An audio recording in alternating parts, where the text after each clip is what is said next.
sa Pilipinas. NBC Manila Broadcasting Company. DZRH, member kapisanan ng mga broadcaster ng Pilipinas.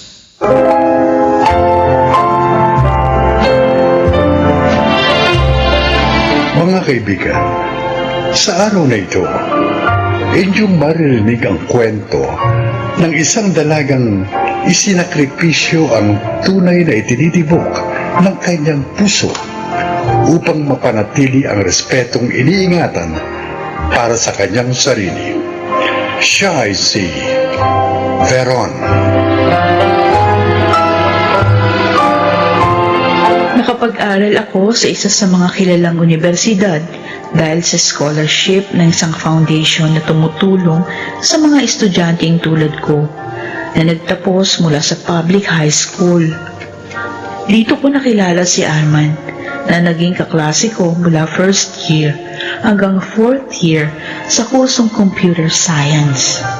Mabait si Arman, maginoo at masipag sa pag-aaral. Ang mga katangi ang nagbigay dahilan sa akin upang tugunan ang pagtatapat sa akin ng kanyang damdamin sa kalaunan. Pero ang kwento naming dalawa, tulad din ng gasgas na kwento ng isang mayaman at mahirap na nag-iibigan.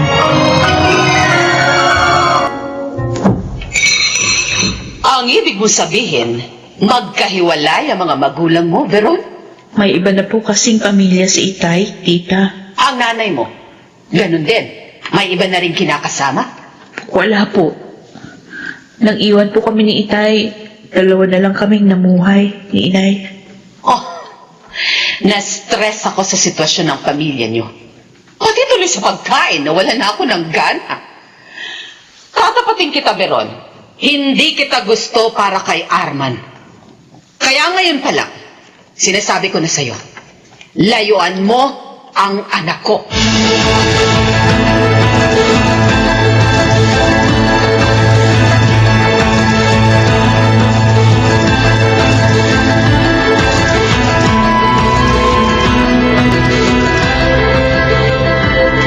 Pero Daddy, sinagot lang naman po ni Vero ng totoo ang tanong ni Mami tungkol sa parents niya. Ang punto ng mami mo, masalimuot ang mga ganyan sitwasyon. Ayaw lang niyang madamay ka sa isang magulong pamilya. Bakit, Daddy? Ano po bang problema kung galing sa isang broken family si Veron? Iba ang kinamulatan niya mula sa kanyang mga magulang. Natural na iba rin ang mga pananaw niya. Ang sistema niya. Dapat mong malaman na bawat wasak na pamilya may produkto, Arman. Magiging bahid lang sa pamilya natin ang pinagmulan ng babaeng yon. Gusto mo bang pagtawanan tayo ng ating mga kamag-anak at kaibigan?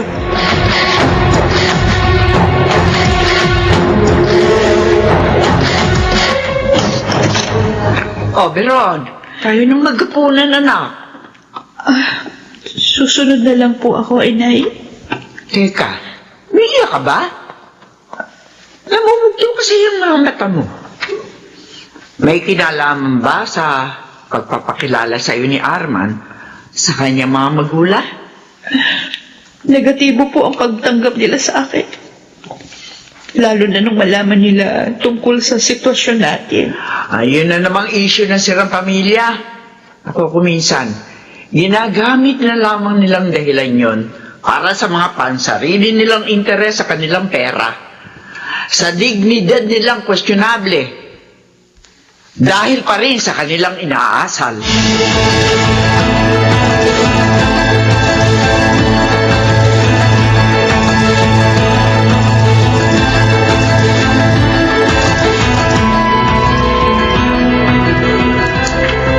Total, magbe-21 anyos ka na. At ito naman talaga ang plano namin ng daddy mo. Mainam pa nga sa US mo na tapusin ang iyong kurso. Doon, mas maraming oportunidad. Higit sa lahat, maraming babae. Kaya ayusin mo na mga papeles mo. Para kapag nakabalik na kami roon, hihintayin na lang natin ang iyong takdang edad para sa proseso ng petisyon. Hindi na ako nakalaya sa mga restriction niyo, Mami. Pati ba naman sa babaeng dapat kong mahalin? Narinig mo ang desisyon ko. Kaya wala na tayong dapat pang pagtalunan. Mami, I'm sorry.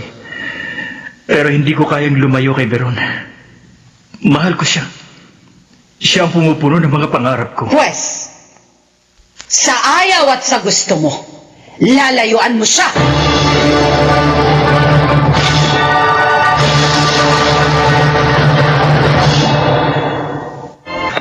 Veron! Veron, sandali. Huwag mo naman akong iwasan. Galing ako sa isang sirang pamilya, Arman. Hindi naman nakakahawa yun eh. Lalong hindi namamana ang isang broken family. Iba yan sa paniniwala ng mga magulang mo. Ang pinangahawakan ko, yung ibinigay mo sa akin karapatan na mahalin ka. Karugtong ka na ng American dream ng mga magulang mo, Arman. Green card holders sila. Ikaw ang kukumpleto sa kanilang mga pangarap. Veron, mahal kita. I want you forever. You and me. Araw-araw basta iniisip ko. Isang buhay na ikaw ang kasama ko.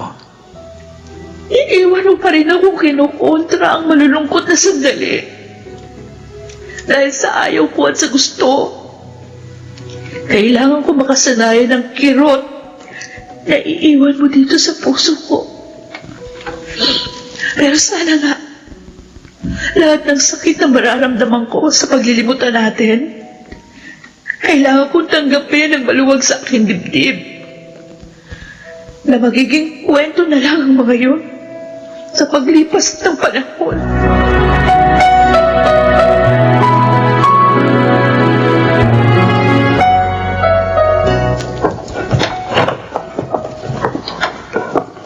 Aling Lena, ako na po magtutulak ng kariton nyo ng balot papunta sa kanto. Ay, maraming salamat, Alfred. Ha, ang totoo, kanina pa nga ako hirap na hirap sa pagtutulak sa kariton na ito eh. Ano ba? Oo, kasi nga nagdagdag ako ng tindang sa malamig. Kapartner ka ako nito mga balot na tinda ko. Oh, sige, tutulak ko na. Ay, salamat. Maganda pong idea yung naisip nyo Ay, oo. Malapit na kasi ang graduation ni Veron, kaya nag-iipon ako kahit papaano. Para naman sa ganun na may maipambili naman kami na mapagsasaluhan sa araw na yun. Ikaw ba? Kumusta na yung pagtatrabaho mo sa paggawaan ng mga aluminyo? Ayos naman po. Sumasapat naman pong kinikita ko sa pabrika para sa aking mga pangangailangan. Bukod po sa nakapagtatabi pa ako para sa pangarap ko makapag-enroll sa ladderized course na may kaugnayan sa trabaho ko. Alam mo, Alfred, yun ang gusto ko sa iyo. Hindi ka sumusuko sa iyong mga pangarap. Ginuhit ko na pong lahat sa mga palad kong mga pangarap ko, Aling Lena. Tulad ng mga oras, hindi po ako hinto sa mga pagsisikap ko hanggang sa matupad ko pong mga layunin ko.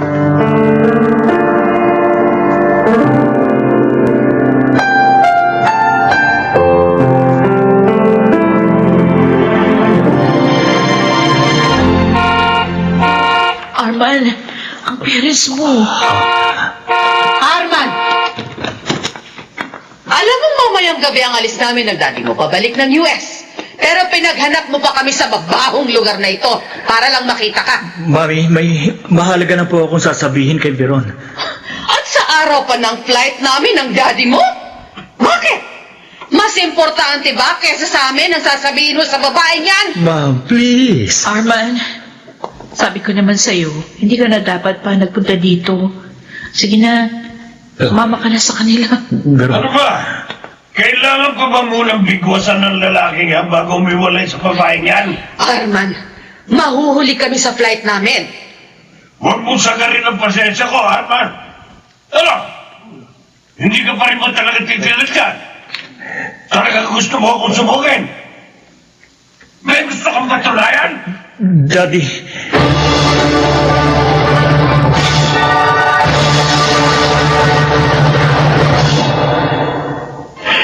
Hindi ko naman masisisi ang mga magulang ni Arman para tutulan ng pag-iibigan nila ni Veron.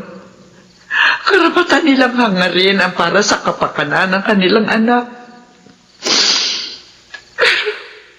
Napakasakit sa akin na makita at marinig na pinagsasalitaan ng masasakit ang kababata mo, Alfred. Kung minsan, kaya po nasisira ang pagkakakilala sa mga pagkatao natin dahil na rin po sa mga maling kwento ng iba, Aling Lana.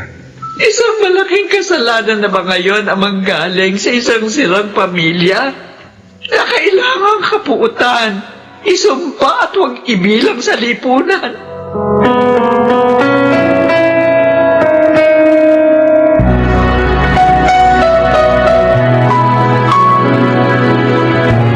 Veron, tuloy na tuloy ng pag-aayos ka ng mga papeles.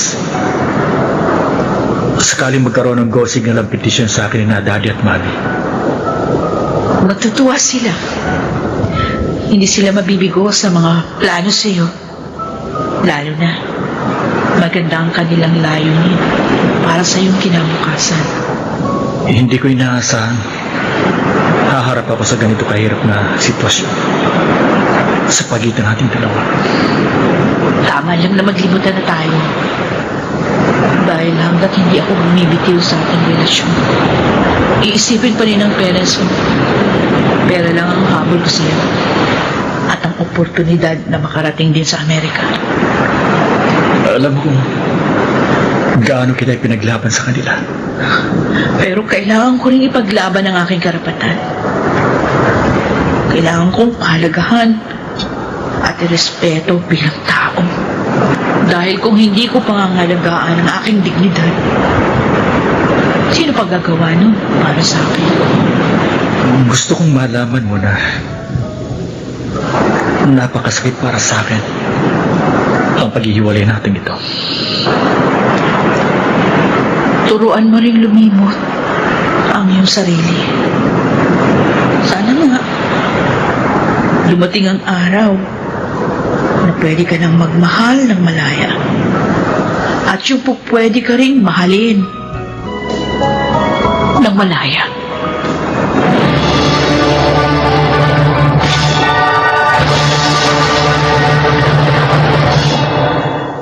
Nagsinungaling ako nung sabihin ko kay Arman na madali ko lang siyang malilimot dahil ang unang-unang kong kalaban ay ang aking puso. Saan man ako dalhin ang aking mga pangarap? Mahalaga pa rin sa akin ang pagkilala sa karapatan kong umunlad bilang isang tao. Katulad din ng malaking respetong iniukol ko sa aking kapwa sa paraang hindi nakasasakit sa dignidad ng iba. Ako si Veron. Ito ang aking buhay. Bawat araw ay pagsubok sa katatagan ng mga sandali. Isang paraan kung paano natin haharapin ang masasakit na pangyayari. Kung paano tayo magiging higit pang makabuluhan pagkaraan pa rin ng masasakit na pangyayari.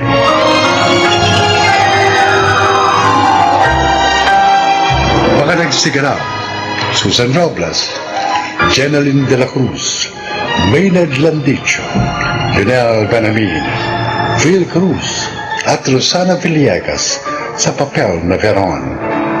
Naglapat ng angkop na tunog, Jerry Mutiang, sa musika, Buboy Salonga. Supervisyong teknikal, Eric Lucero at Bong Buyar. Creative Consultant, Phil Cruz. Production Assistant, Anching Cruz. Ito'y mula sa panulat ni Sel Barlam. Sa direksyon, June Martin Legaspi at Maynard Landicho Jr. Ito ang aking buhay.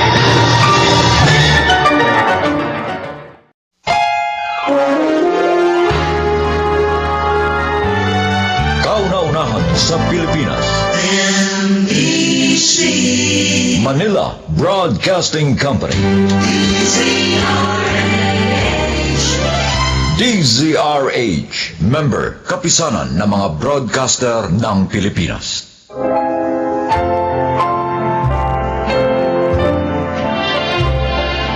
Magandang araw po mga kaibigan. Sa pagkakataong ito, maririnig niyo ang kasaysayan ng isang babaeng tumakas sa hirap kaya muntik nang mapahamak. Siya ay si Nelly. 12 taong gulang ako noon nang pumanaw si inay. Makalipas ang 1 taon, muling nag-asawa si itay. Kaya kami ng kapatid kong si Tina naiwan kina lolo at lola. Sila na ang nagpaaral sa amin. Kaya naman, talagang nahirapan kaming lahat.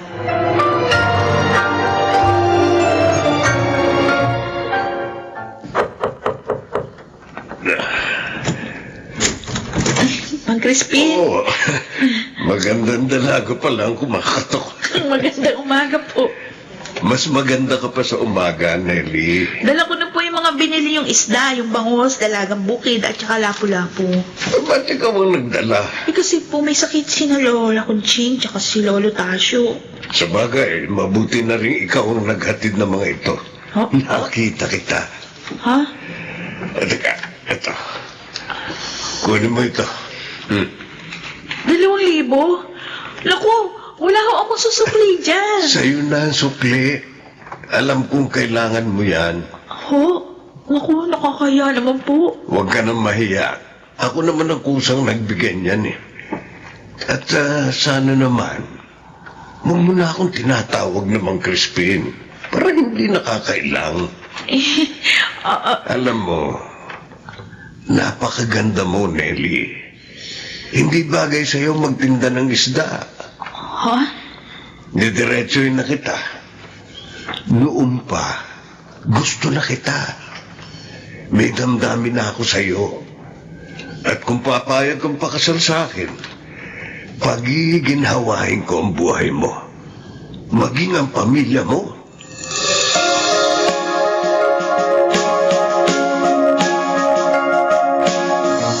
Sinabi niya yun sa iyo, Apo? Opo, Lola Conching. Nagulat nga po ako. Abay, loko mo yun ah. 55 na siya at ikaw naman 20 anyos lang tapos liligawan ka? Aba, Ang haba po kasi ng hair ni ate, Lolo Alam ko, Tasio. ang haba. Kaya nakaka-attract ng rich eh. Talaga, Tina. Anong sabi mo sa kanya, Nelly? Sabi ko po, wala pa sa isip ko yung ganong bagay. tama yun. Napakabata mo pa pagkatapos. Pero sabi po niya, kung pakakasal daw ako sa kanya, giginawa tayong lahat. Oo, Opo. magagawa niya talaga yun. Kasi, mayaman na matandang yun eh.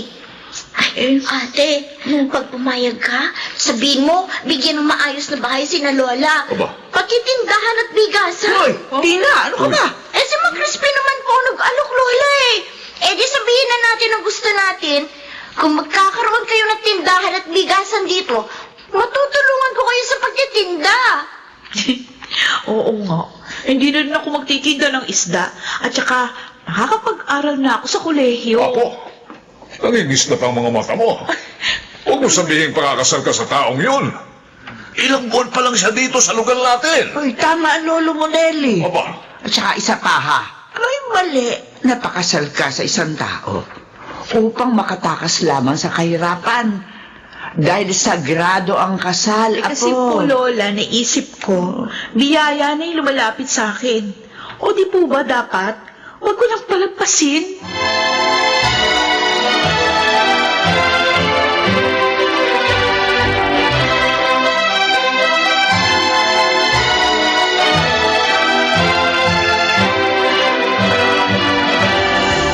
Ano ang iniisip ng maganda kong misis? Ay kasi akala ko, Crispin, 1 linggo lang tayo dito sa Bataan. 3 linggo na tayo rito. Kailan ba tayo babalik sa Maynila? Hindi na tayo babalik doon. Ha? Dito na tayo. Maganda naman at malaking bahay ko rito. Pero, hindi alam nila, Lola, na dito na tayo titira. Kasi sabi mo, doon sa bahay mo sa Quezon City lang. O, hindi sabihin mo na lang sa kanila. Ha? Tawagan mo. May cellphone ka naman. At saka hindi mo na sila dapat isipin. Bakit? Dahil binigyan ko na sila ng bahay at kabuhayan. Pati kapatid mo, binigyan ko rin ng halagang magagamit na sa kanyang pag-aaral. Kaya ako na lang ang dapat mong asikasuhin ngayon. Ang gusto ko sana mag-aral sa kolehiyo. Kasi pangarap ko rin na makatapos ang pag-aaral. Di ba sabi ko, ako lang ang dapat mong asikasuhin? Ako lang.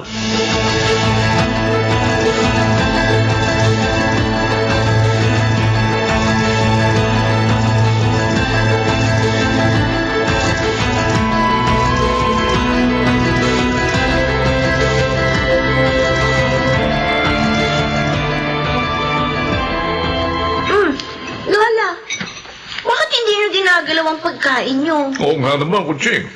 Masarap itong niluto ni Tinang ginataang tilapia, oh. Sige na, kain na. Naaalala ko si Nelly eh. Oh, bakit? Malayo na siya sa atin. Andun, sa Bataan na. Ay, nako. Wala na tayo magagawa pa roon. Dahil may asawa na ang ating apo. Pero naisip ko lang po, bakit kaya nagbagong isip ni Kuya Crispin? Bakit mas ginusto pa niya doon sa Bataan? Naisip ko rin yan, Tina. Uy, baka naman may negosyo na siyang bubuksan doon. Ipalalangin na lang natin na walang maging problema si Nelly, ha? Maging sa kanyang asawa. Sakripisyong kanyang ginawa para maiahon tayo sa hirap. At kawawa naman siya kung siya'y mapapahamak.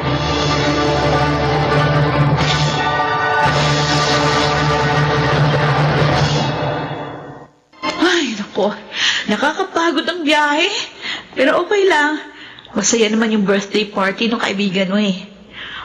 Crispin, matagal mo na bang kaibigan si Gaspar? Kaya pala, Ha?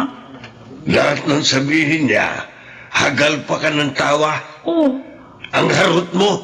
sobra ka naman. Sakit mong magsalita. Para sa'yo, harot na ba yun? Oo, ang harot mo. Dapat sana pumurmal ka lang. Uy, kaya lang naman ako sumasagot at tumatawa pag binibiro ako. Kasi nga, kaibigan mo sila. Ayoko nang may masabi sila sa atin. Aray ko, Tuwirang ka pa. dahil lang doon sinampal mo na ako. Kakakasal pa lang natin, ganito ka na. Dahil hindi ko gusto ang ginawa mo. At ang pangangatuwiran mo sa akin. Mula ngayon, hindi na kita isasama sa mga pupuntahan ko.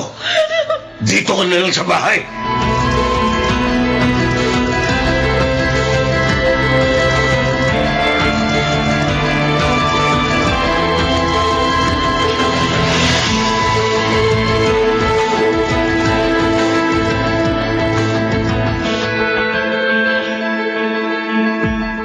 Salamat naman at nag-video call ka, ate.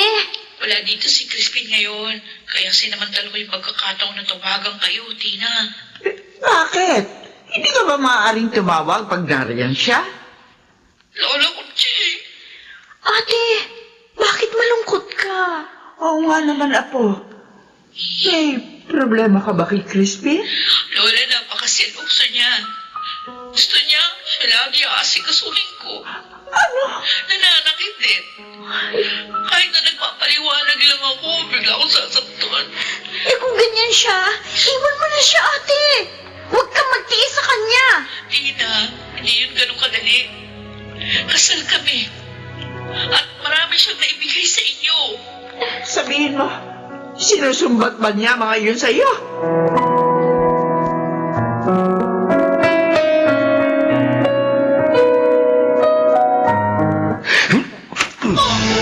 Aray, bakit mo ko sinagtok, Crispin? Wala naman akong kasalanan ah. Hindi ba sabi ko, kapag narito ako, wala kang ibang aasikasuhin kundi ako? Inaasikaso naman kita. Hindi mo lang ako nakita sa loob ng bahay. Dahil diniligan ko yung tanim ko mga bulaklak. Sinungaling? Aray ko! Kunwari lang na nagdidilig ka. Pero ang totoo, nagpapacharming ka sa lalaki mo. Bakit ba ganyan? Bakit ka ganyan? Ang dumi-dumi ng isip mo. Nakapirmi na nga ako dito sa bahay, naghihinala ka pa rin sa akin. Dahil marumi kang babae. Hindi totoo yan! Ikaw lang ang lalaki sa buhay ko. Katulad ka rin ng dalawang naging asawa ko. pinagbili sarili sa akin. May asawa ka na? Oo, noon. Pero wala na sila ngayon. Bakit mo nilihim sa akin? Hindi naman importante sa iyo yun. Ang mahalaga sa iyo, pera. Para makaahon kayo sa hirap. Crispin! At dahil nabili na kita, susundin mo ang lahat ng gusto ko. Huh? Naintindihan mo? Kung braso ko na nasaktan ako! Sagutin mo ang sinabi ko. Yan. Ganyan. Sige. Maligo ka na. Bilisan mo!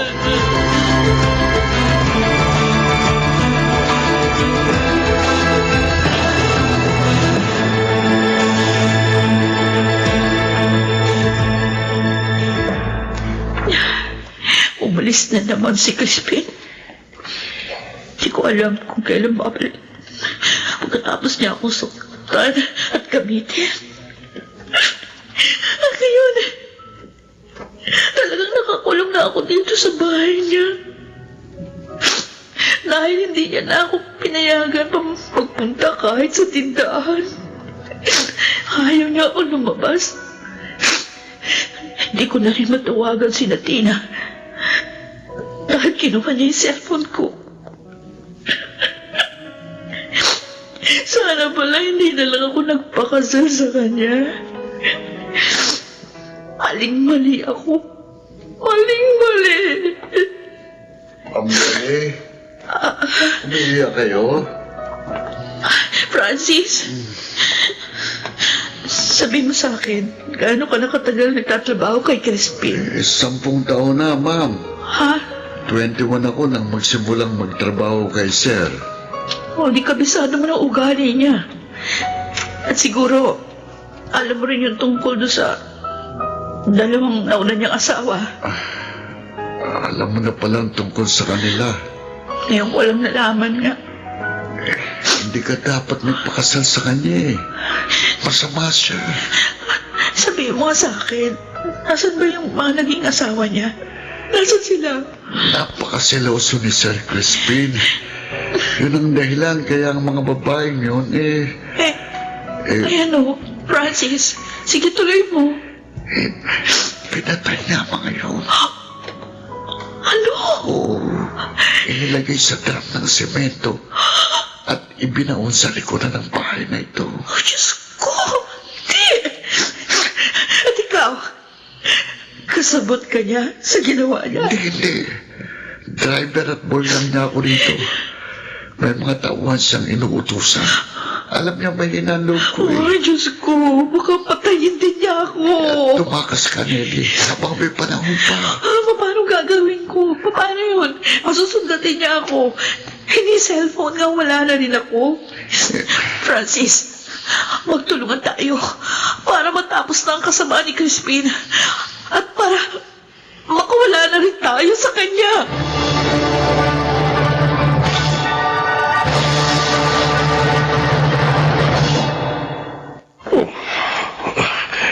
Bakit wala rito sina Francis at Nelly? Saan nagpunta mga ngayon? Walang yaka, Francis. Inagaw mo sa akin ang asawa ko. Papatayin din kita. Papatayin ko kayong dalawa. Crispin Montenegro, Sino kayo? mga pulis kami. Iimbitahan ka lang namin sa aming presinto. Bakit? May reklamo sa inyo ang asawa mo. At ang maging ang tawa ninyo si Francis. Makulang yan. Pinagtulungan ako. Hindi. Hindi ako sasama sa inyo. Huwag kayong lalapit sa akin.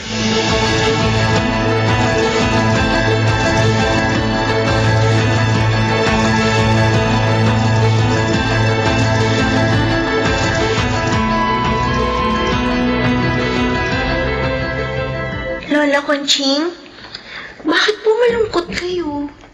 Hindi lang akong nalulungkot, Ina. Maging ang iyong lolo Tasio. Nag-aalala kami ng iyong lolo sa iyong ate. Ilang linggo na kasi siyang hindi tumatawag sa atin. Lagi ko nga pong kinukontak ang cellphone niya pero ayaw na mag-ring eh. Ano na kaya nangyayari sa kanya? Baka kung ano nang ginawa sa kanya ng Crispin yun. Naku, huwag naman po sana, Lola. Kawawa naman ang ate ko.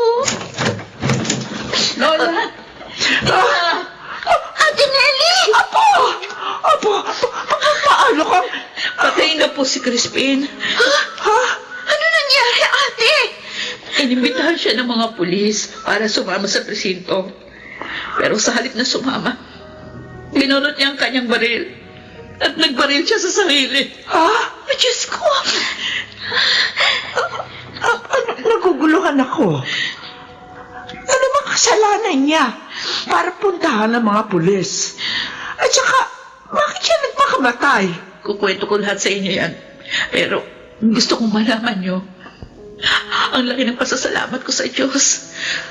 Dahil bagamat nagkamali ako sa pagpapakasal kay Crispin, hinulungan pa rin ako ng Diyos upang makalaya sa isang kriminal.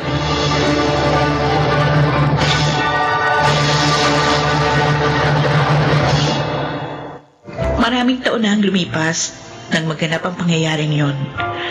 Pero dahil doon, mas naging maingat ako. Katunayan, kahit na 30 anyos na ako, wala pa rin akong asawa. Ako po si Nelly. At ito ang aking buhay. Ang kahirapan ay bahagi na ng buhay. Hindi ito dapat tinatakasan. Sa halip, ito ay dapat harapin ng may kahinangunan, katatagan at katalinuhan. Mga nagsiganap: Susan Robles, June Legaspi, Chiquit del Carmen Amor, Lionel Benamin, Phil Cruz at Rosana Villegas sa papel na Nelly. Naglapat ng angkop na tunog Jerry Mutia. Sa musika, Buboy Salonga. Sa perbisyong teknikal, Eric Lucero at Bong Villar. Creative Consultant Phil Cruz. Production Assistant Anching Cruz. Ito'y mula sa panulat ni Telma Corporal Alcantara.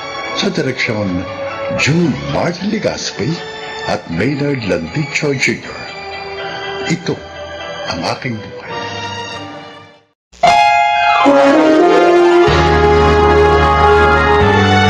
Kauna-unahan sa Pilipinas. Manila Broadcasting Company. DZRH. Member, kapisanan ng mga broadcaster ng Pilipinas.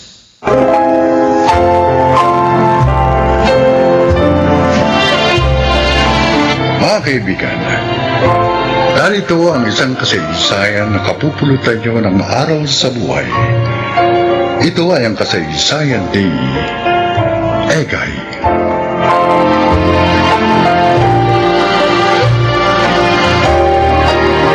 May minahal akong babae, si Abby.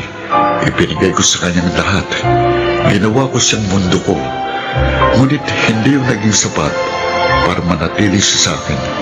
The next thing I know, ikakasal na siya sa ibang lalaki. Ladies and gentlemen, may I present to you the newlywed, Mr. and Mrs. Jed and Abby de la Serna. Grabe. Officially Mrs. De La Serna ng kapatid ko. Kay tagal niyang hinintay to, Egay. Oo nga eh. Ayan, pinipirmahan na nila yung marriage certificate. Ay, talagang wala nang makakapaghiwalay sa kanilang dalawa. Hey, Egay, smile ka naman dyan. Huwag kang malungkot. Sa bagay, naiintindihan kita. Alam ko mahal mo pa rin si Abby hanggang ngayon. Ikaw naman talaga ang una niyang minahal eh. Kung hindi lang dumating si Jed, malamang ikaw ang nasa harapan ng altar kasama niya. Pero, ganun talaga ang buhay. Move on ka na lang. Masaya na si Abby sa piling ni Jed. Kaya dapat, maging masaya na rin tayo para sa kanya. Masaya naman ako para sa kanya, Crystal.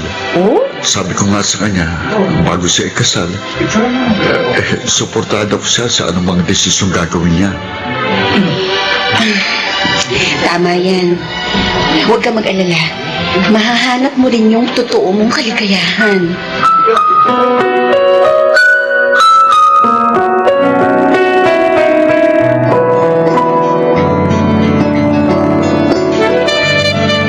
Congratulations, ha? Abi, Jen, Mahal? Si Egay. Egay, akala ko hindi ka makaka-attend sa kasal namin. pwede ba namang hindi? Kaibigan kita. Ayoko mawala sa espesyal na araw mo. Salamat. Oh, okay ka lang ba, Egay? Ha? Ayos lang ako, pare. So, saan ang honeymoon niyo? Sa Europe, pilibuti namin ang ilang bansa tulad ng Austria, Hungary, Bulgaria, saka Greece. Wow, iba na talagang mayaman. Gusto ko lang naman kasing bigyan ng memorable honeymoon ng asawa ko. Kaya pinaghandaan ko talaga ito. Excited na ako, Jed. First time ko makakapunta sa Europe. Ay, siya nga pala, mahal ko. Lumapit na tayo sa iba pang guests, ha? Guys, see you around, ha? Okay. Sandali lang, Jed. Ikaw na muna kumausap sa mga bisita natin. Kakausapin ko lang saglit si Egay. Okay, ilang minuto kayong mag-uusap? Give me 5 minutes. 5 minutes. Okay. Sige, maiwan ko muna kayong dalawa, ha? Ako na lang muna ang bahala sa ibang guests. Egay, I'm sorry. Sorry for what? I know, nasasaktan ka pa rin sa nangyari. Please, Abby. Huwag mo nang ipaalala sa akin yan. Sinusubukan ko nang mag-move on. Kaya nga, baka hindi na muna ako magpakita sa'yo after this. At saka, bakit ka pa hingi ng sorry sa akin? Parang ipinakita mo lang na nagsisisi ka sa pagpapakasal mo kay Jen. And I don't think so na nagsisisi ka sa ginawa mo. Ang sayo ng dalawa eh. Kaya para saan pang sorry mo? I just want to make sure na okay ka na. No, I'm not okay. But I'm going there. Anyway, thanks for the wedding invitation. At umattend ako ng kasal niyo to show na handa ko nang tanggapin ang nangyari.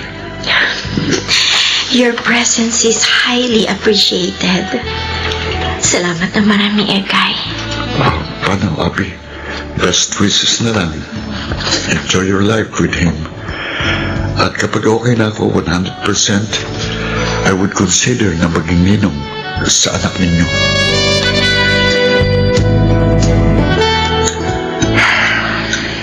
Sure ka na ba talaga sa desisyon mo? Matagal ko na gusto bumalik sa Amerika para makasama ko ulit ang mga parents ko. At saka, para tuluyan na rin akong makamove on sa nangyari sa akin. Alam mo, Egay, maganda yung desisyon mo. Sana bumalik na ulit sa dating buhay mo. Salamat, Crystal, sa palaging pagtulong mo sa akin.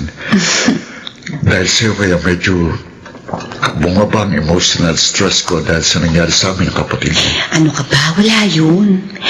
Masaya ako't nakatulong ako sa'yo. At saka, ginagawa ko to para parang paghingi na rin ng tawad sa ginawa sa'yo ni Abby.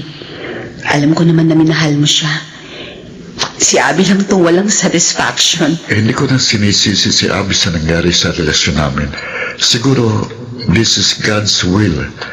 At saka, hindi talaga siguro kami magkapalad. Kaya ganun ang nangyari sa amin. Pero kasal ng kapatid mo at masaya na siya sa buhay niya. Kaya wala nang rason para hindi ko siya i-let go sa puso ko.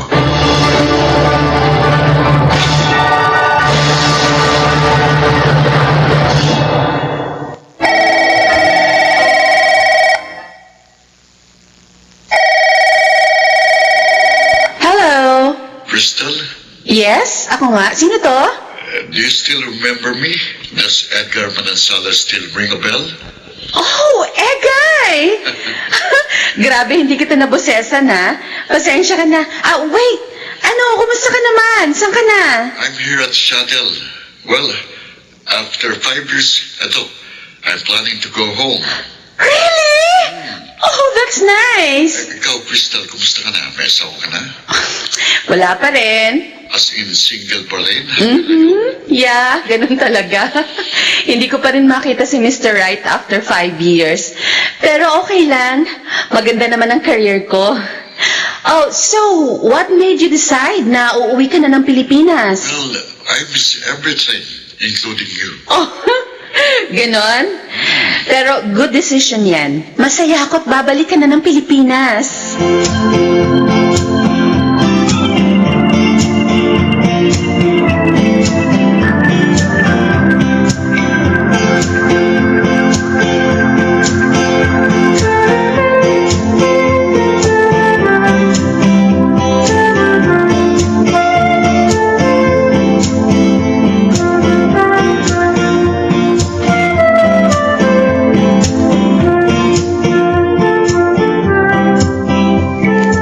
Abby, Oh, Ekay!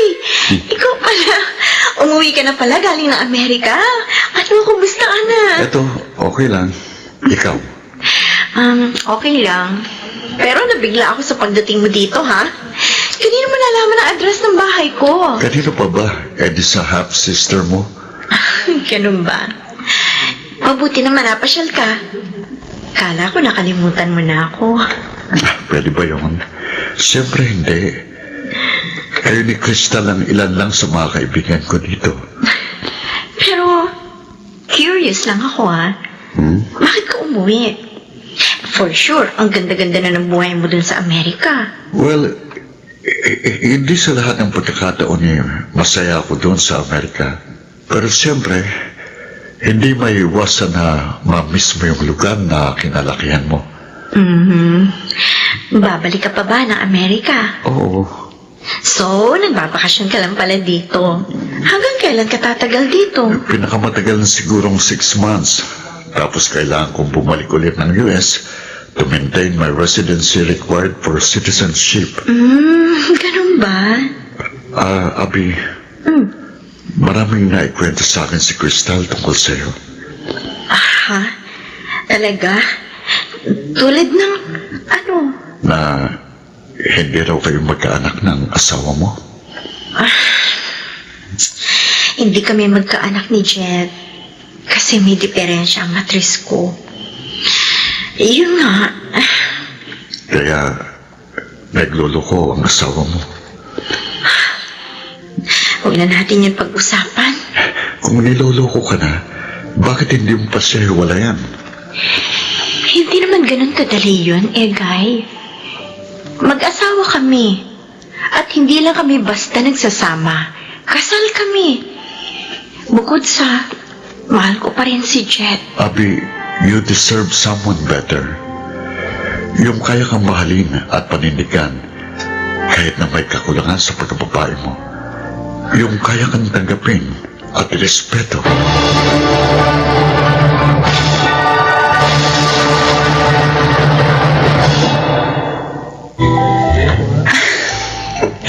This is the happiest day of my life, Egay. Thank you for loving me.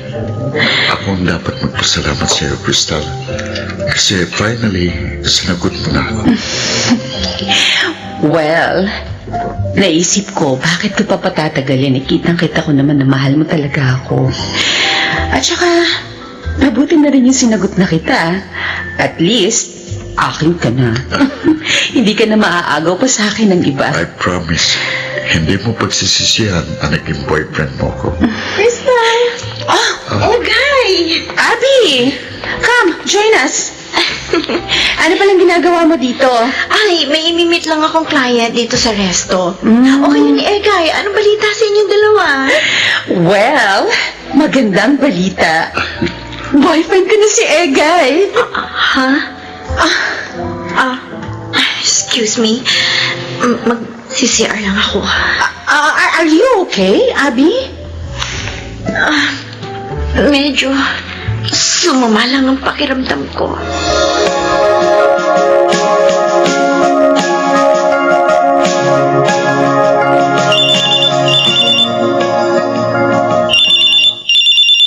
Hello? Abi, Egay? kumusta ka na? Okay na ba ang pakiramdam mo? Oo. Mabuti na ang lagay ko. Pero, nalulungkot ako kasi mag-isa ako dito sa bahay. Ganun ba? Hintayin mo ako. Pupuntahan kita dyan. Hindi, huwag na. May istorbo ka lang. At saka baka may bonding moments kayo na girlfriend mo. Nandito lang ako sa bahay. Day off ko kasi ngayon sa work. Si Crystal naman, mamaya pang uwi nun. Ano? Pupuntahan kita dyan, ha? Hintayin mo ako. Sige, Egay. Ikaw ang bahala.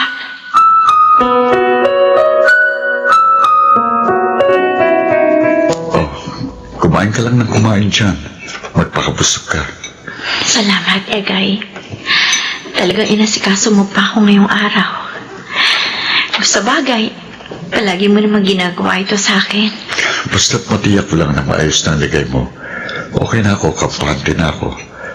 Pero Abi, imbis na magmukmukan dito sa bahay, bakit hindi mo libangin ulit ang sarili mo? Lumabas ka. Kung gusto mo, maghanap ka ulit ng trabaho para ma-divert yung atensyon mo sa mas mahalagang bagay. Kaysa naman sa panayang asa mong babalik si Jed sa'yo. Hindi na babalik si Jed. Hindi, Egay. Kahit pagbali-balik ta rin man ang mundo, asawa ko pa rin siya. At nararamdaman ko, babalik pa rin siya sa akin. Bakit ba sobrang mong mahal na mahal niyang si Jed? Hindi ka na nga niya mahal, hindi ba? Hindi na nga asawang turing niya sa'yo Tapos, eto ko pa rin. Abi, gumising ka sa kaibangan mo sa lalaking yon. Makinig ka sa akin. Hindi ka pinanganak para magtusa lang habang buhay. Kaya please, pakiusap. Hanggat hindi pa huling lahat. Hanggat nasa katinuan pa ang pag-iisip mo, kalimutan mo siya. Matuto kang i-let go ang mga bagay na matagal nang nawala sa'yo. Mabuti ka pa. Na-let go mo na yung mga bagay na nawala sa'yo noon. Hindi ko dapat sinabi sa yung huling sentence na sinabi ko kanina. Dahil kasi sa totoo lang, hindi ko pa na ila-let go ang nakaraan ko. Anong ibig mo sabihin? May feelings pa rin ako para sa'yo. Kung hindi mo lang sana ako ipinagpalit kay Jed, hindi sana masaya ka na sa buhay mo ngayon. Abi, kung naging asawa mo lang ako, hindi ko gagawin yung ginawa sa'yo ni Jed. Dahil ikaw lang ang mamahalin ko habang nabubuhay Egay, ako. please, tama na. Huwag mo nang sabihin yan sa akin. Alam mo namang imposible nang maging tayo. May asawa na ako. Ikaw, girlfriend mo na ang kapatid ko.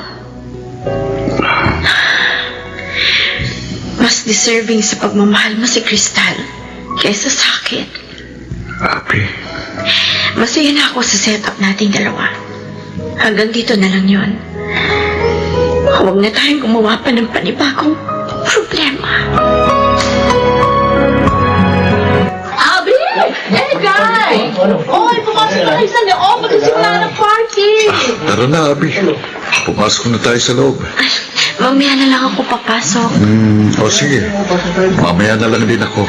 Magyoyosi muna ako.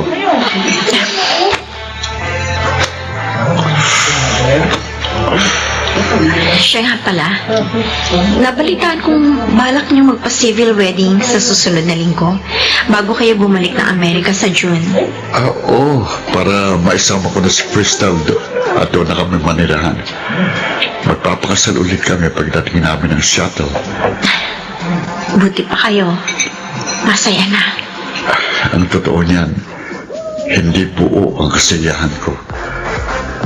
Kasi nararamdaman ko, mahal pa rin kita. Dapat siguro, lumayo na ako ng tuluyan sa'yo. Kasi ayoko maranasan ng kapatid ko yung naranasan ko. Egay, ayokong lokohin mo si Crystal. Mahal na mahal ka niya. Kaya pakiusap. Panahon na siguro para kalimutan na natin ang lahat ng nag-uugnay sa ating dalawa. Sinubukan kong kalimutan ka. Pero bakit ganon? Hindi ko magawa. Nandito pa kasi ako. Kaya hindi mo magawa. Don't worry. Pagdating nyo ng US, magiging maayos na ang lahat. Please, Ekay. Promise me. Mamahalin mo si Crystal. Higit pa sa pagmamahal na binigay mo sa akin noon. Promise me also na kailanman hindi mo siya lulukuhin at sasaktan. Please, Egay. Promise me. Sige. Ipinapangako ko sa'yo. Gagawin kong lahat ng mga hiling mo. Salamat. Ipagdarasal ko na sana maging masaya ang pamilyang mabubuo ninyo.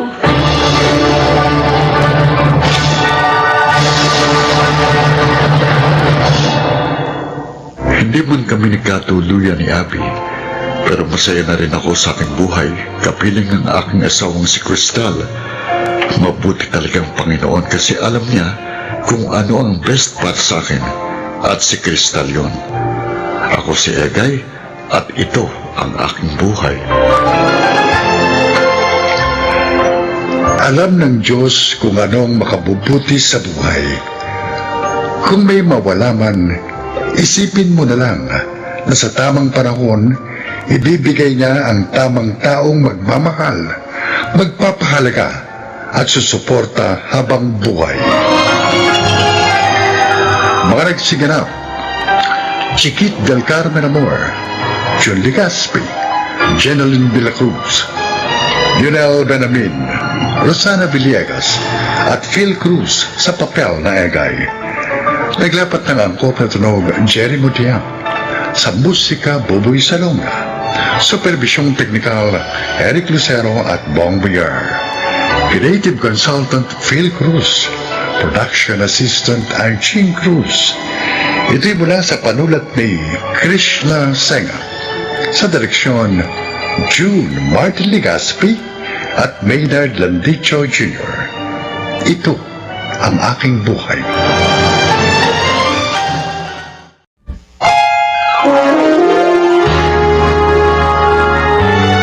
Kauna-unahan sa Pilipinas.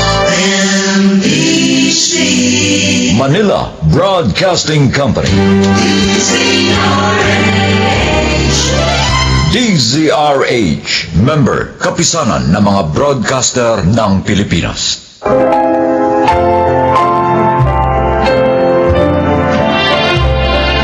Magandang araw po mga giliw naming tagapakinig. Maririnig ninyo ang kasaysayan ng isang dalagang naging matalino sa pagharap sa kanyang damdamin. Siya ay si Lynette. Wala na kaming ama ni Ate Nelly. May asawa na siya at doon na sa Maynila naninirahan. Kaya kami na lang ni Inay ang naiwan sa probinsya. Pero umanaw din si Inay pagka-graduate ko ng college. Mula noon, kina ate na ako pumisan.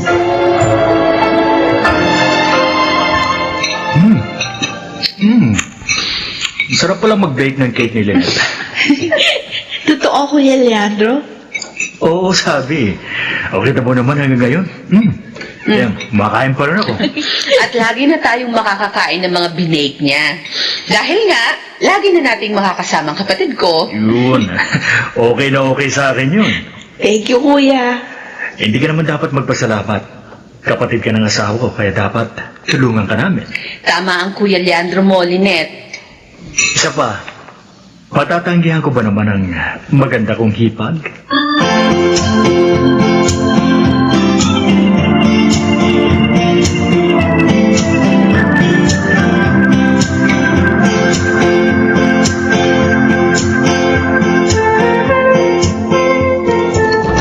Ay, kuya, dumating ka na pala. Uy. Ano, kumusta ang maganda kong hipag? Okay lang. Tinutulungan ko si ate sa mga gawaing bahay dito. Ganun ba? Kasi sa makalawa pa naman yung umpisa ko sa office na papasukin ko. At dahil dyan, may pasalubong ako sa'yo. Huh? Eto. Wow! Chocolates! Uy, kuya, mamahaling yun, no? Okay lang yun. May pera naman ako eh. Ay, thank you. Lynette, Huh? 3 ang chocolates na yan. Oh, Ibig sabihin, ginawa kong 3 para may makain ka ng paulit-ulit. ating gabi na.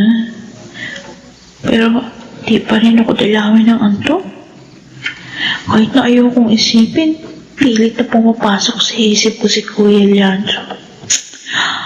Ay, bakit mo ganito? Parang sobra akong attracted sa kagapuan niya. At lalo ako nahuhulog sa kanya. Dahil ang sweet-sweet niya sa akin. Pero, mali ito. Dahil asawa siya ni Ate Aleli.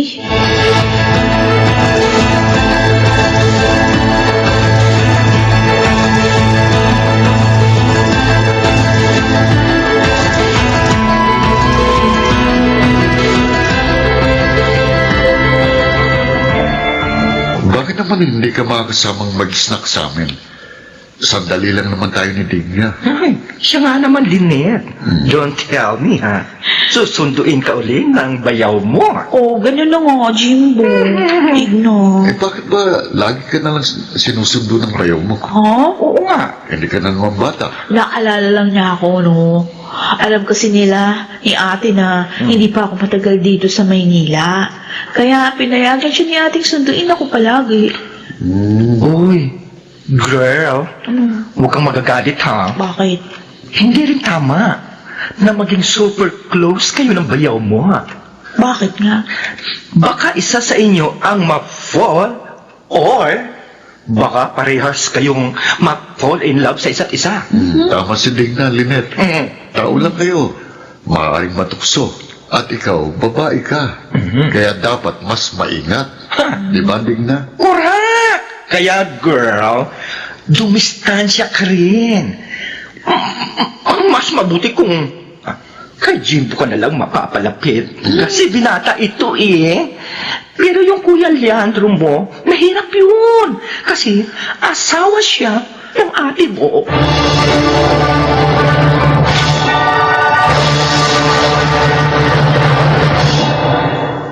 Lynette, natagalan ka yatang Oo, lumabas. kuya, pasensya na ha. Eh, kinausap pa kasi ako nung ibang office mate ko eh. Nasaan na yung kotse mo? Nandun sa kabilang side nitong building. Oo. Marami kasi nakapark dito. Punta na natin. Okay, sige. Halika na. Teka, kuya. Yung bewang ko, huwag mo ko hawakan. Ha? Baka mamaya kung anong isipin ng mga makakakita. Lalo na yung mga office mate ko. Asawa ka pa naman ng kapatid ko. Tatawid lang kasi tayo kaya... Kaya ko pa, Kuya Leandro. Kahit di mo ko hawakan.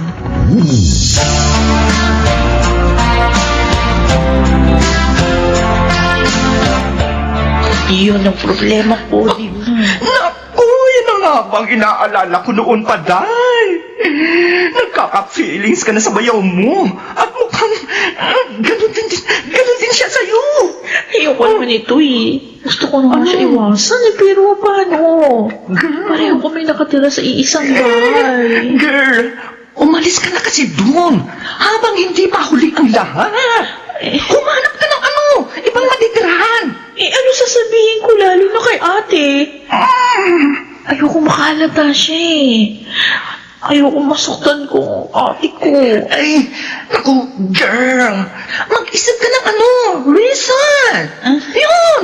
Ay, kung ayaw mong masira ang buhay mo, Day, maging ang pagiging magkapatid niyo ng ate mo.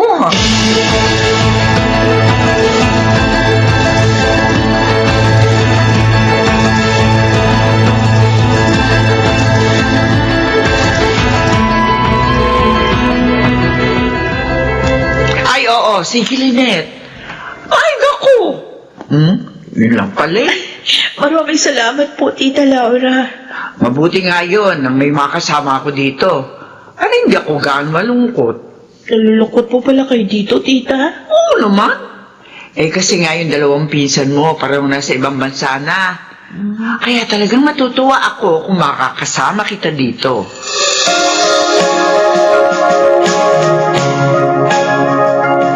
Uy, ano bang meron? Bakit ang daming pagkain natin ngayon? Parang despedida raw ito ni Lynette. Ha? Despedida? Bakit, Lynette? Mag-a-abroad ka ba? Ay, hindi, Kuya. Lilipat na ako sa bahay ni na tita namin. Si Tita Laura. Bakit? Kasi kinausap niya ako na doon na tumuloy sa kanya para naman may kasama siya.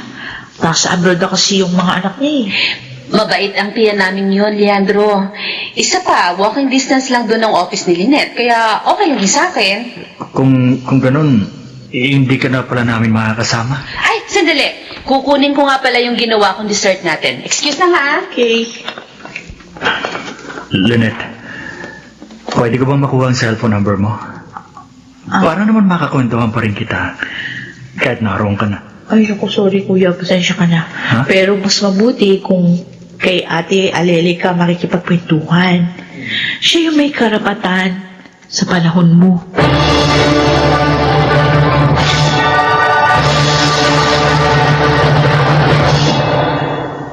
Aleli, bakit ganyan ang itsura ng mukha mo? Parang pasan mo ang daigdig ah. Dumating na ako. Narito na ako. Bakit mo nagawa sa akin to, Leandro? Nakintapat naman ako sa'yo. Pinagsilbihan kita. Teka, ano na naman bang drama yan, Aleli? Hindi ka na makakapagkaila sa akin. Nakita ko kayo kanina ng babae mo. Pumasok kayo sa motel. Ha? Nangunang ng babae ka. Pinatawad kita. Ngayon inulit mo na naman. Ang sama mo talaga. Aleli, I'm sorry. Pagod na ako sa pag-unawa sa'yo. Pagod na ako.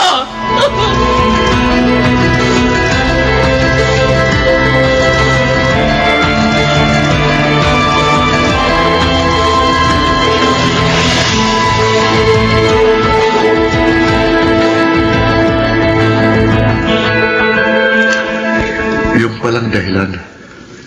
Kaya kahit narito tayo sa park matamlay ka, nagkahiwalay palang ate mo at ang bayong mo. Oo, Jimbo. Awang-awa nga kami ni Tita Laura sa kanya eh. Kaya nga yung ginawa ni Tita, pinatira na rin si ate at yung pamangkin ko dun sa bahay niya. Paano yung bahay nila ng bayong mo? Paupahan ni ate para daw meron silang panggastos na mag-ina. Mabuti na lang pala. Sinunod mong payo ni Digna. Nakaipos ka sa babaero mong bayaw. Oo nga. At nagpapasalamat din ako sa Diyos at sa iyo dahil pinapaalalahanan mo rin ako. Lynette, ayokong mapahama ka. Mahalaga ka sa akin dahil nga mahal kita. Pero Jimbo, gusto ko pa sanang pag-aralan ang damdamin ko bago ko pumasok sa isang relasyon. Okay, maghihintay ako. Ang importante, ngayon ay mas may chance na ako.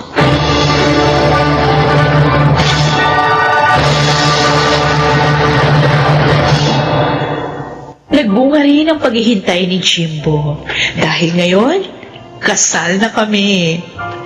Ako po si Lynette at ito ang aking buhay. Mapagtatagumpayan ang tukso kung ang tao ay magiging matatag at matalino. Mga nagsiganap: Jeneline de la Cruz, Susan Robles, Maynard Landicho, Phil Cruz, Jonel Benamin at Rosana Villegas sa papel na Lynette. Naglapat ng angkop na tunog Jerry Mutia. Sa musika, Buboy Salonga. Supervisyong Technical, Eric Lucero at Bong Muyar. Creative Consultant, Phil Cruz. Production Assistant, Anching Cruz. Ito'y mula sa panulat ni Telma Corporal Alcantara. Sa direksyon June Martin Legaspi at Maynard Landicho Jr. Ito ang aking buhay.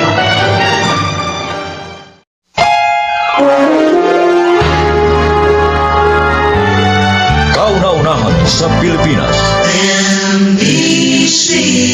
Manila Broadcasting Company. DZRH, member, kapisanan ng mga broadcaster ng Pilipinas.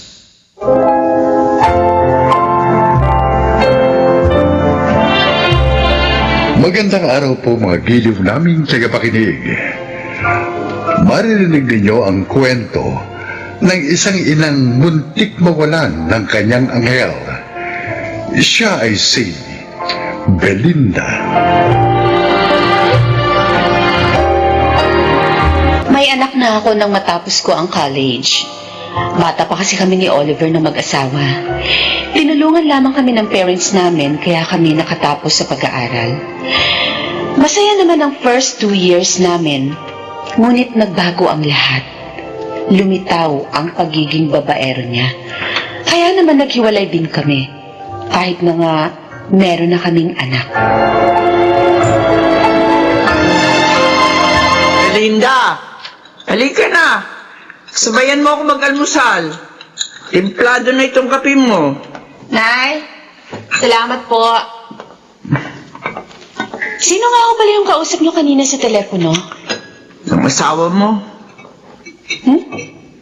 Bakit naman siya tumawag? Ang aga niya ng istorbo. Ay, naalala niya na 3 days na lang. Birthday na ng apo ko. Sabi niya, kukunin daw niya si Grace sa birthday ng bata. Ano? Oh, ang kapal naman ng mukha niya. Pinagbigyan ko na siya last year. Tapos gusto niya ngayon siya na naman ang kasama? Hindi, ayoko. Hindi ako papayag, Nay. Anak, pag-usapan niyo sana na mahinahon to. Hindi yun lagi na lamang kayo nag-aaway kahit sa harap ng apo ko. Kaya po ako nagagalit dahil selfish siya. Gusto niya lahat ng birthday ni Grace siya ang kasama ng anak namin. Samantala kung tutuusin, ako ang mas naghirap sa bata. Siya puro pambababae lang ang ginawa niya nung kasama pa namin siya. Ang sa akin lang, ha? Abay, maging mahinahon kayo. Lalo na pag nasa harap ng bata. Hindi magandang nakikita niya lagi nag-aaway ang mga magulang niya. Kahit na nga sabihin pa na magkahiwalay na.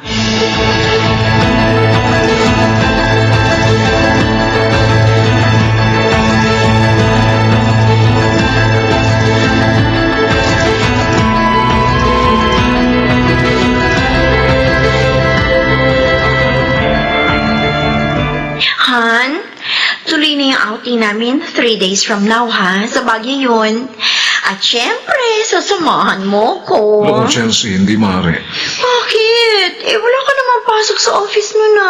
Nakalimutan mo na ba? Birthday ng anak ko yun. Di bigyan mo na lang ng pera. Huh? At sila na lang ng nanay niya mag-celebrate. Hindi nga pwede. Nakatawag na ako sa kanila. Sabi ko na kay Nanay Mitrin na kukunin kong bata sa araw na yun. Kakainis ka naman eh. O, bakit? Minsan nga lang ako humiling, hindi mo pa ako mapagbigyan. Araw-araw naman tayong magkasama. Basta pupunta ako sa birthday ng anak ko. Kung ayaw mo sumama, dito muli ka sa outing nyo. Hindi na. Hindi na ako sasama. Ha? Magmumukhang tanga lang ako doon. Dahil ako lang yung walang ka-partner. I'm sorry, ha? Alam mo naman ang sitwasyon ko. Sa simula pa lang. Kunin mo na lang kasi yung anak mo. Nang wala ka nang pinupuntahan pa sa asawa mo. Chelsea. Pwede na maalagaan ng katulong si Grace.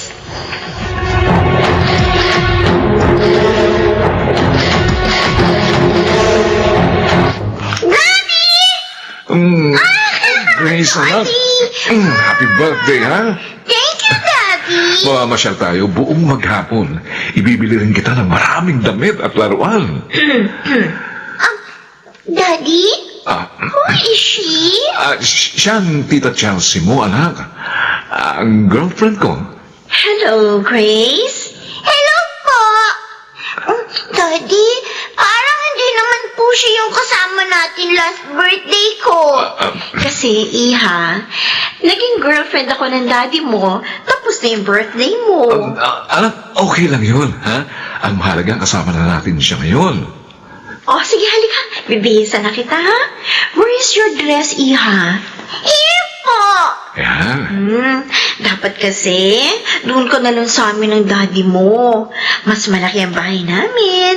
May malaking garden. Hindi tulad dito sa bahay nyo. At saka kahit everyday, maipapasyal kita. Hindi tulad ng mami mo, bihira kang ipasyal, di ba? Eh kasi po, sabi niya, busy po siya sa work. Ang sabihin mo, hindi ka niya love. Kasi, kung love ka niya, gagawa siya ng paraan para maipasyal ka. Tulad namin ang daddy mo. Oy, babae! Ang kapal na mukha mo. Ngayon ka lang nakatapak sa bahay ko? Sinisiraan mo na ako sa anak ko? Belinda, please, huwag kayong mag-away. Yung babae mo pagsabihan mo. Tao kayong pinatuloy dito ng nanay ko. Tapos sisiraan niyo ako sa anak ko? Sinasabi ko lang naman ang totoo, pabaya ka. Ang kapal ng mukha mo. Walang yan ka? Sinumpal mo ko? Wala kang karapatang pagsabihan ako ng ganyan. Belinda, Hindi ko pinababayaan ng anak ko. Mahal na mahal ko siya. Chelsea, Belinda, tama na, ha? Please, Sinaktan ako tama ng na. asawa mo, Oliver. Hindi mo ba kayo pagtatanggol? Mami, please, stop it! Oh, I'm sorry, baby. I'm sorry. Hindi ko gusto maging sad ang birthday mo, kaya lang kinagalit nila ako, anak. Mabuti pa ikaw na magbihis sa bata, Belinda. Hihintayin na lang namin siya ni Chelsea sa labas.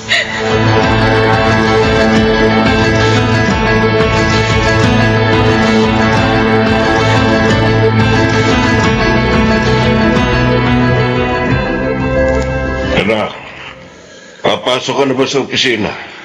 Opo, Dad. Bakit po? Tumawag kanina si Eva. Oh, Hindi ka raw niya makontak sa CP mo, kaya sa landline natin siya tumawag. ang babaeng yun ang kulit. Matagal na kaming break. Tumatawag pa rin. Ayusin mo na kasi ang buhay mo. Dad, Hindi yung kami-kabila ang nobya mo. Ano nga pala? Dalhin mo rito mamaya ang apo ko. Gusto ko siya makasalo sa dinner. Namimiss ko na siya. pero Dad, hindi yung araw lang bisita ko sa kanya. Kahit na. Ikaw ang ama ng bata. Kaya may karapatan ka rin sa kanya. Kung tutuusin nga, mas may karapatan ka. Dahil mas kaya mo bigyan ng magandang kinabukasan si Grace kaysa sa pobre niyang ina. Ikaw lang eh. Ayaw mong idaan sa korte ang lahat. Dad, nag-aalala po ako. Baka hindi ako ang piliin ng anak ko dahil masyado siyang close sa kanyang mami. 9 years old na si Grace. Matalino po siya at maaari nang pumili. Isa pa, ayokong matrauma ang anak ko. Kaya magtitiis ka na lang sa tira-tirang panahon na binibigay sa'yo ng kanyang ina. Aba naman, Oliver. Mali yun. Dapat kumilos ka.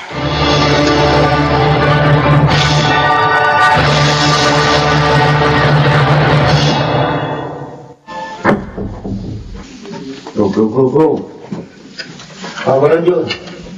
Mukhang hindi magandang umaga mo, pinsan. Ay, ikaw pala, Kuya Nestor. May nangyari ba? Hindi maipinta mukha mo nang dumating ka sa office. Si Daddy, gusto niyang kunin ko si Grace kay Belinda. Malaking problema yan.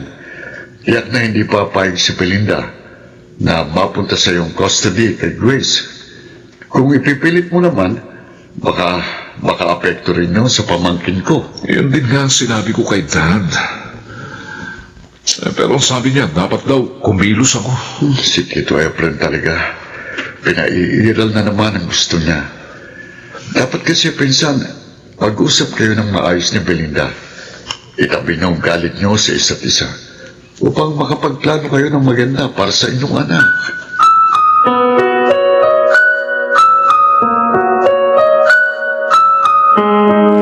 Gusto nga makasama ni Daddy si Grace. At naipangako ko na dadalhin ko sa kanya ang bata ngayon. Ang hirap sa'yo. Sumagot ka kaagad nang hindi mo muna ako tinatanong. May lakad din kami ni na inay. Ipapasyal namin siya. Di bukas niyo na lang gawin yun. O kaya sa makalawa. Belinda, ama ako ni Grace. At may karapatan din ako sa kanya. Hindi ko sinasabing hindi ka niya ama. Oh. Ang sinasabi ko lang, bago ka sana magpasya, konsultahin mo muna ako. Ay, Kanina pagtatalo. Hindi na kayo nakita ng hindi nag-aaway. Pasensya na ho. Kasi naman siya na eh. Oh, ako Sige na, naman. anak. Pagbigyan na lamang natin sinabalaing Efren. Sa susunod na lamang tayo mamasyal. Kasamang apo ko.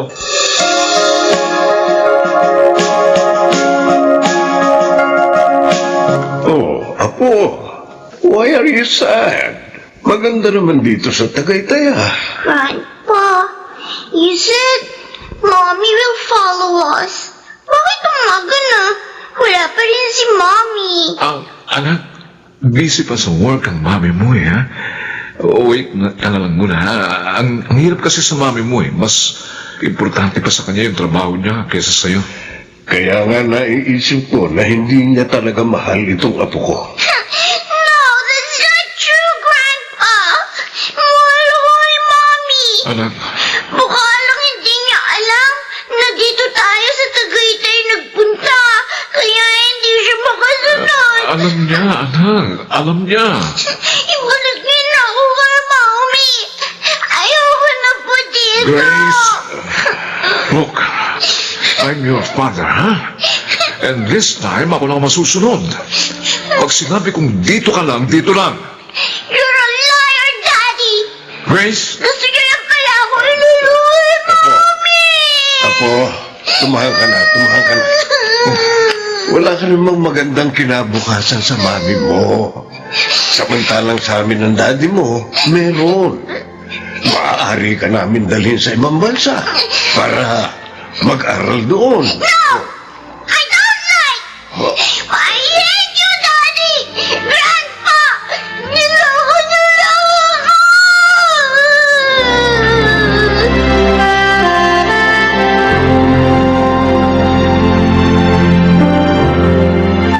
Nakita niyo na, Nay? Nakita niyo na? Manluloko talaga yung Oliver na yan. Inilayo na niya sa akin ng anak ko. Mahirap talaga siyang pagkatiwalaan. Anak, tinawagan mo na ba si Oliver? Opo, pero hindi ko makontak ang cellphone niya. Hindi rin daw pumasok sa office, sabi ng sekretary niya. Nay, naisanit na lang anak ko. Teka, sa bahay nila. Punta ka kaya natin? Ginawa ko na ho yun. Bago pa ako umuwi dito. Pero sabi ng katulong, hindi raw umuwi si na Oliver at si Daddy Efren. Hindi nila alam kung nasan. Diyos ko, bakit naman sila ganun? May tumatawag sa phone ko. Si Kuya Nestor, ang pinsan ni Oliver. Sige na, sagutin mo na, anak. Oo. Baka may maitulong siya sa atin. Hello? Kuya Nestor? Hello, Belinda. May problema kaya ako tumawag. Talagang may problema, Kuya. Dahil hindi ibinalik ni Oliver sa akin si Grace. Yun na ang problema. Si Grace kasi. Bakit? Anong nangyari sa anak ko, Kuya? Ano?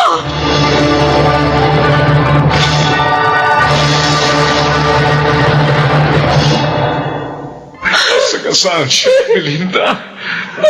Makalabas sa bahay nang hindi namin alam. Walang iya ka, Oliver! Walang iya ka! Walang iya ka! Walang iya ka! Tumigil na kayo! Talagang hindi ka dapat magkatiwalaan! Tumigil na kayo! Dito ba naman sa ospital mag-aaway pa rin kayo? Nasa panganib ngayon ng anak ko dahil sa lalaking ko! Gusto mangyari yun. Patawarin niyo ako, Balaing Mitre. Belinda, ako nagtulak kay Oliver para ilayo sa inyo ang bata. Balaim, bakit mo naman ginawa yun? Dapat sa ating mga magulang, mamagitan lamang sa mga sigalot ang ating mga anak. At kung talagang hindi na maaari magkasundo, turuan sila mag-usap ng maayos at maging magkaibigan, alang-alang sa kanilang anak.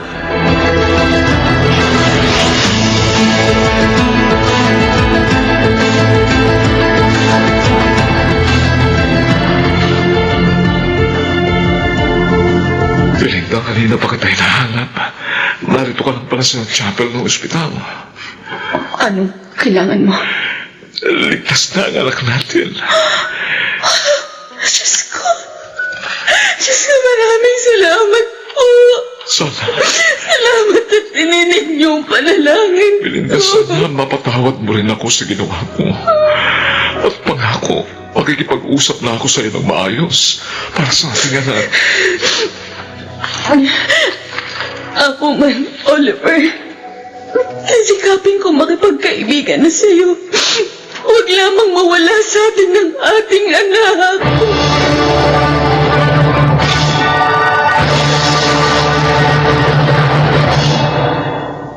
Kapwa namin tinupad ni Oliver ang aming pangako. Kaya naman ngayon, mas maayos na ang lahat. Sana po'y kinapulutan ng aral ng mga magulang na nagkahiwalay ang aking kasaysayan. Ako po si Belinda at ito ang aking buhay. Walang gusot na hindi naaayos.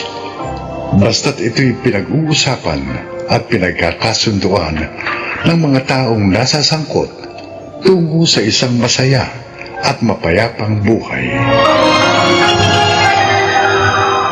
Mga nagsiganap, Jun Ligaspi, Chiquit del Carmen Amor, Lionel Benamin, Susan Robles, Phil Cruz, at Jenaline de la Cruz sa papel na Belinda. Naglapat ng angkop na tunog Jerry Mutian, sa musika Buboy Salonga, supervisyong teknikal Eric Lucero at Bong Bigar, creative consultant Phil Cruz, production assistant Anching Cruz. Ito'y mula sa panulat kay Helma Corporal Alcantara, sa direksyon June Martin Ligaspi at Maynard Landicho Jr. Ito ang aking buhay.